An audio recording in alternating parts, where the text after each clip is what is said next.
বাংলাদেশের সবচেয়ে বড় আন্দোলন হতে যাচ্ছে হিজবুত তৌহিদ। কঠিন চ্যালেঞ্জ দিলেন হিজবুত তৌহিদের মাননীয় ইমাম।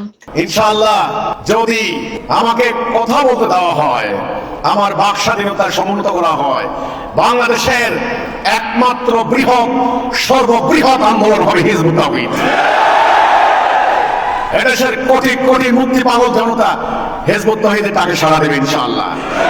তাহলে আমাদেরকে কথা বলতে দিন, তখন দেখেন লোক সংখ্যা কার বেশি না কম। আমার সংখ্যা কম না বেশি আপনারা কি করে বুঝলেন? আমাকে আজ পর্যন্ত কোনো জনসভা করতে দিয়েছেন? জনসভা করতে দেন নাই। ঢাকা মহানগরীতে আমি উত্তরাতে মাত্র একটা সমাবেশে ডাক দিয়েছি, সেই করোনার বছর 20 সালে।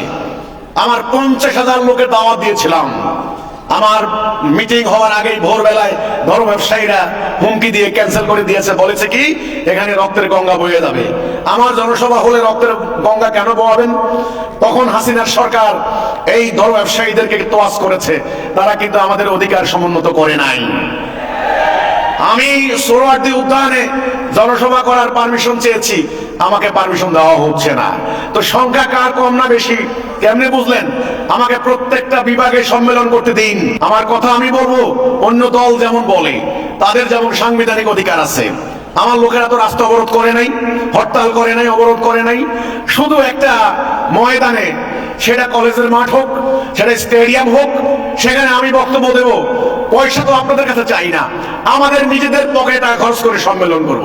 আমরা মাইক ভাড়া করে এনে আমরা বক্তব্য দেব। তো সেটা তো আমাকে দিচ্ছেন না। আমি তো জনগণের কাছে পৌঁছতে পারি নাই। আমি আজকের এই সম্মেলনে হলফ করে বলতে পারি, ইনশাআল্লাহ যদি আমাকে কথা বলতে দেওয়া হয়, আমার বাক স্বাধীনতার সমুন্নত করা হয়, বাংলাদেশের একমাত্র সর্ববৃহৎ আন্দোলন হবে হিজবুত তৌহিদ।